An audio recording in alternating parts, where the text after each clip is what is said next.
भारतीय जनता पार्टीको खरसाङ विधानसभा समष्टिको प्रार्थी बीपी बजगाईको पक्षमा आज खरसाङको मन्टिभियट खेल मैदानमा भएको जनसभालाई उत्तर प्रदेशका मुख्यमन्त्री योगी आदित्यनाथले सम्बोधन गरेका छन्।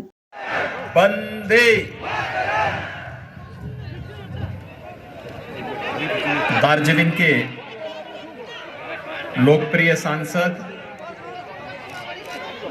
श्री राजू बिष्ट जी, जेएनएलएफ के अध्यक्ष श्रीमन घिसिंग जी, पूर्व सांसद सीपीआरएम के अध्यक्ष सीआरबी राय जी, भारतीय जनता पार्टी के जिला के अध्यक्ष श्रीमान कल्याण देवान जी, पूर्व जिलाध्यक्ष श्रीमान मनोज देवान जी, भारतीय जनता पार्टी के लोकप्रिय प्रत्याशी श्री विष्णु प्रसाद शर्मा जी, महेंद्र छेत्री जी, श्री अरुण घतानी जी, विकास राय जी, प्रताप खाती जी, ऋषि थापा जी, नीना नामा जी, अरुण घिसिंग जी, भारतीय जनता पार्टी दार्जिलिंग जिला की समस्त पदाधिकारीगण और इस क्षेत्र में बसे हुए सभी मेरे और मुझे इस दार्जिलिंग क्षेत्र में आप सभी भाइयों बहनों के बीच में आने का सौभाग्य प्राप्त हुआ है।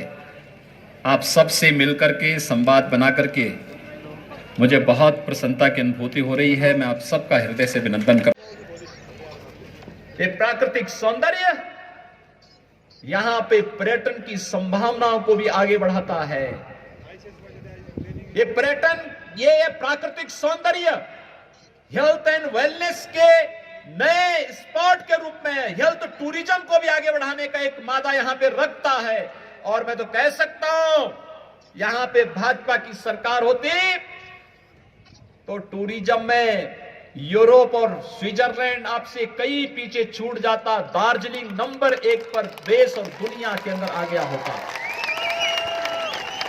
यहां के इन सभी बहन बेटियों को और यहां के इन नौजवानों को दार्जिलिंग के अंदर ही नौकरी और रोजगार की सुविधा उपलब्ध हो जाती है। इनको कहीं बाहर जाने की आवश्यकता नहीं थी, दुनिया आपके पास आती। ये संभावनाएं यहां पर है, लेकिन इन संभावनाओं को आगे बढ़ाने का जो अवसर है वो ये चुनाव है। और इसलिए मैंने कहा कि बंगाल का चुनाव हमारे लिए सत्ता परिवर्तन मात्र एक माध्यम नहीं है। बंगाल के अंदर हर एक क्षेत्र में खुशहाली लाने का एक माध्यम भी है, समृद्धि लाने का माध्यम भी है। भाइयों बहनों, 4 वर्ष में हम लोगों ने उत्तर प्रदेश की प्रति व्यक्ति आय दुगने से अधिक की है और बंगाल के अंदर 10 वर्षों में टीएमसी की सरकार में प्रति व्यक्ति आय में बढ़ोतरी हुई है, घटा है। यहां पर नागरिक के जीवन स्तर को कम करने का कार्य टीएमसी के गुंडों ने किया है, लूट खसोट मचाई है। योजनाओं का लाभ यहां के नागरिकों को नहीं मिल पाता है। विकास की योजनाएं या तो टीएमसी लागू नहीं होने देती है और अगर हो भी गई तो उसको बीच में ही हड़प लिया जाता है, नागरिक तक, आम नागरिक तक नहीं पहुंचने दिया जाता है। क्या नहीं है आपके पास? सब कुछ तो है, केवल उचित नेतृत्व और मार्गदर्शन की है। और आपने श्री राजू बिष्ट को यहां से सांसद बनाया, अब उनके साथ सहयोग करने के लिए एमएलए भी दीजिए, हर एक क्षेत्र में एमएलए भी दीजिए। भाइयों बहनों, आप देखना विकास कैसे आगे बढ़ता है। विकास तेजी के साथ आगे बढ़ता हुआ दिखाई देगा।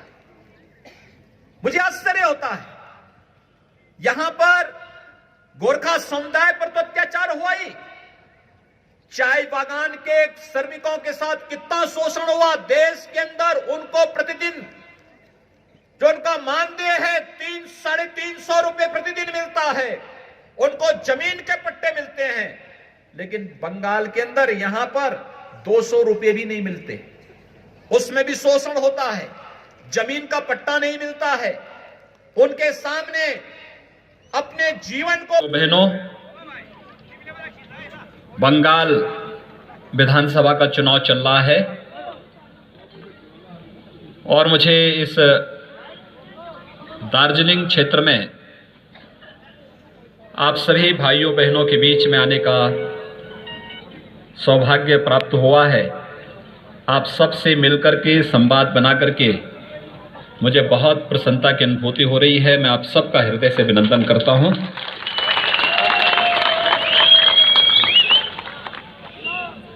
आपके हितों को लेकर के आपके नेताओं ने एक लंबी लड़ाई लड़ी है, लेकिन आपकी भावनाओं के साथ कांग्रेस ने, फिर कम्युनिस्टों ने और पिछले 10 वर्षों से टीएमसी लगातार खिलवाड़ कर रही है। यहां के निर्दोष नौजवानों के साथ जिस प्रकार का व्यवहार इन दलों का रहा है वह अत्यंत दुर्भाग्यपूर्ण रहा है। हम सब जानते हैं कि देश के अंदर अनेक समस्याएं थी 2014 के पहले, क्योंकि 2014 के पहले देश के अंदर जिन लोगों ने ज्यादा समय तक शासन किया था उसमें कांग्रेस या उसके सहयोगी दल ज्यादा थे। उन्होंने समस्याएं ज्यादा दी, वे समस्याओं के समाधान पर विश्वास नहीं करते थे। और आपने देखा होगा 14 के बाद मोदी जी के प्रधानमंत्री बनने के बाद उन समस्याओं का एक एक करके समाधान होता हुआ गया। आज देश के अंदर जम्मू कश्मीर देश के अंदर आतंकवाद का सबसे बड़ा मुद्दा बना था, आज जम्मू कश्मीर की समस्या का समाधान हो गया है। दार्जिलिंग का नौजवान भी अगर चाहेगा आज के दिन कि वो जम्मू कश्मीर के अंदर अपने लिए जमीन और मकान खरीदना चाहता है, कोई आपको रोक नहीं सकता है। आप भी पूरे मजबूती के साथ जम्मू कश्मीर के अंदर अपने लिए जमीन और मकान खरीदने के अधिकारी हो सकते हैं। यह अधिकार मोदी जी ने आपको दिया, यह अधिकार लिया था कांग्रेस ने, लेकिन मोदी जी ने वापस ये अधिकार देश के नागरिकों को दिया। आज जम्मू कश्मीर विकास की प्रक्रिया के साथ जुड़ करके तेजी के साथ आगे बढ़ रहा है। भाइयों बहनों, बोडोलैंड की समस्या, मैं भी असम विधानसभा चुनाव में गया था। कितने भी तेजी के साथ विकास की इस प्रक्रिया के साथ आज बोडोलैंड आगे जुड़ रहा है। यसपालिको निर्णय जेएनएलए पार्टीको जुन चाहिँ निर्णय मैले भनिरहन्छु पार्टीभन्दा बहुत माथि उठेर लिएको निर्णय हो। यसलाई जेएनएलए पार्टी मात्रै नहेरेर सम्पूर्ण 1.5 करोड जनताको जुन चाहिँ आशा आकांक्षा तपाईँ र हामी माथि राखेको छ, त्यसको भावनाको पनि कदर गरेर यो जेएनएलए पार्टीले लिएको निर्णय हो। जब यो जेएनएलए पार्टीले लिएको निर्णय, कोही पार्टी छ यहाँ, कसैले भन्छ कसै चिफ मिनिस्टर बनाउँछु भन्छ, त्यो मुद्दा छ कसैको जिटिएको चौकीमा बस्छु भन्ने त्यो सपना, त्यो प्रकारको निर्णय छ। तर जेएनएलए पार्टीले यसपालि लिएको निर्णय चाहिँ माटोको टीका लगाएर लिएको निर्णय हो। यसले गर्दाखेरि भुल गर्नु हुँदैन। यसपालि जनता सचेत बन्नुहुन्छ। जे निर्णय लिएको छ तपाईहरुको हितको लागि लिएको हो।